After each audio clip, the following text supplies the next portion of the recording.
Welcome home, racing fans. Well, it's that time of year when I like to do a slot car of the year, at least my own choices.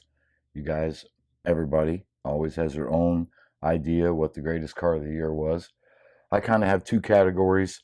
I have brand new tooling, brand new mold, and then I have existing molds. As far as fresh new tooling is concerned, I've had two cars here that stand out for me this year. But I have to give my slot car of the year to MR slot car and this Jag.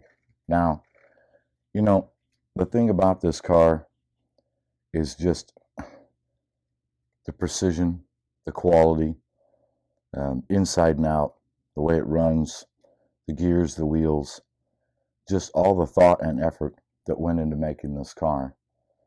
And for those that think I'm not being objective, I really don't like Jaguars that much. I really don't. It's not my favorite car. It's not like I don't like them, but just, nothing that really excites me. But this car does because, first of all, this is made for the competition racer, the club racer, or people who just want performance. And I tell you, this old body here, this Jag just screams performance. This thing is just shaped like a bullet, like a wedge, and it goes. And I've seen a lot of feedback on this car already. People very impressed with it, and they should be. Just, everything from an actual decent depth guide, decent power here from the motor.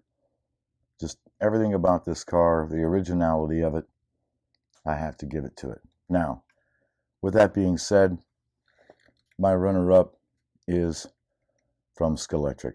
I mean, the CUDA was, always a popular car, and hats off to them for bringing it back and including it in the Trans Am series. So I'm really excited to see that because I am biased. I really like American Iron. We just don't have enough in our hobby as far as I'm concerned. So anytime I see American Iron, I get excited. I don't hide it, and I say, hey, I'm happy to see it. Execution, well, we've all talked about that. It's not perfect, but I'm certainly glad to see it. So those are my two choices for new tooling. I think some people, when they're answering and replying, they're not understanding what that means. And basically, it's just it's a car that you haven't seen last year or haven't seen ever, at least from these manufacturers, and it's all brand new tooling. We're going to get to the other cars here in just a second. But anyway, I got to give it to MR Slot Car. Mr. Mazzetti's done an excellent job putting this car together for those performance enthusiasts out there. So that's my pick for this year. And of course, like I said, this is going to be a good battle between all of you. So I look forward to your feedback. But now let's get on to the existing molds. Okay, as far as existing molds are concerned, I've kind of narrowed it down, my personal list again, to these two cars. First of all, I have to give Pioneer credit for this Legend series. Just so much popularity with these cars. We have a proxy going on, HRW, right now, and there's 3 other proxies, I believe, worldwide proxies that based on these cars.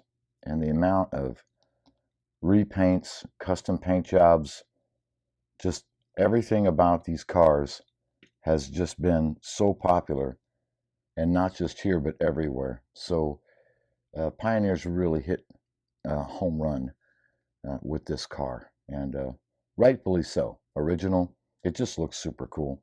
These little Legends are just awesome, and it doesn't take much to tune them for any track conditions. So it's no wonder this is probably one of the most popular series in our hobby today. And if you get on Facebook or the forum and you look at the proxy threads and you look at all the custom builds, well, it answers that question right there. How popular is it? Well, it's popular.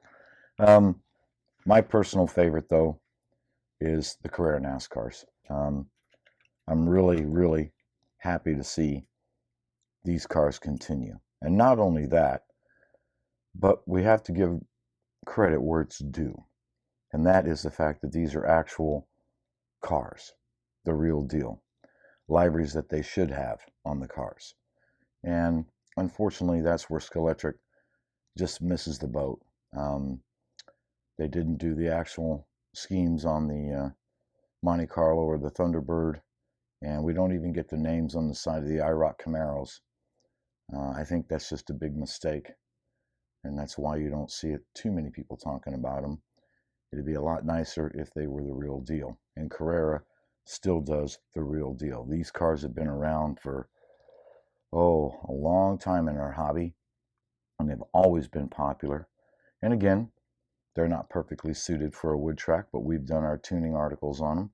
They take a little bit of work, but once you get them sorted out, they are a blast. And for our oval racing, it's still one of my favorite classes. So hats off to them for that. But I'd have to say, as far as an existing mold goes this year, Pioneer hands down. Just all the people I see working on these cars, club racing, home racing, proxy racing, they're just, these little rascals are everywhere. So way to go, Pioneer, your whole team, Jules, and your team. Guys have done a great job. We all look forward to more, and I know there's more coming. So anyway, for existing molds, these are my picks. Like I said, everybody's going to have their own choices. And, oh, wait a minute. I forgot something. Well, I didn't really forget, but NSR. Consistently make a great race car right out of the box. A little bit more expensive. They're not for everybody, but these cars just haul the mail, and they need very little work. I picked this one up earlier in the year, and these little Porsches, they just look good. They're not perfect, but they look good. Paintwork is really good, and they scat. So NSR continues to really be a dominant force in the performance side of our hobby. So I have to give them a nod. But anyway, these are my two choices. Really look forward to your feedback. That's what matters. We'll be running a nice little thread on the forum and on the Facebook group. So please chime in. Let us know your choices for new mold and existing mold. And anyway, I hope you guys all have a Merry Christmas. Please stay safe out there. Just take care of yourself. I know it's been a very trying year.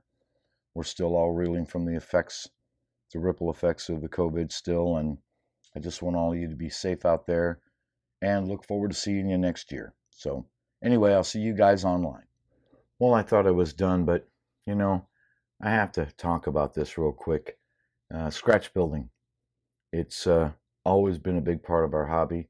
This year, though, according, talking to some of the vendors and everything, the amount of brass, brackets, wheels, tires, gears, just, in the pursuit of building your own custom car has really blown up this year. We'll just feature a few here, but like our Showdown series, manufacturers are never going to make these cars.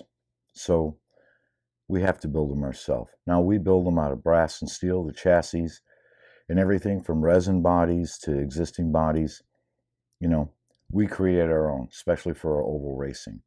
But I also give credit to the 3D masters out there, the people that are making their own chassis, their own bodies, because, when you really, really want that certain car and they don't make it, then you build it yourself. You can see in the background there, those late models by Strange Brew, they're all handmade. No one's ever going to make those. They should, but they'll never make them. But the popularity of scratch building this year has really, really blown me away, especially all the responses and everything from the 124th, 125th Land Barge series. just we're building our own or we're using existing chassis. I've had more email, more feedback on this than I ever thought. We've been building these cars for 20 years, and all of a sudden, wham. But I will give credit where it's due too, and that's because we have the parts to do so. Slot car corner and the CB design wheels, Paul gauge tires, the quick slicks tires, all the gears, the brackets, the guides, our aftermarket guides that we have, the choices, have really allowed us to have a lot of flexibility to make a nice scale race car. We don't just have one wheel. We don't have to use foams anymore. We can use real tires. It's just a credit to them, what they brought to the table to allow us builders,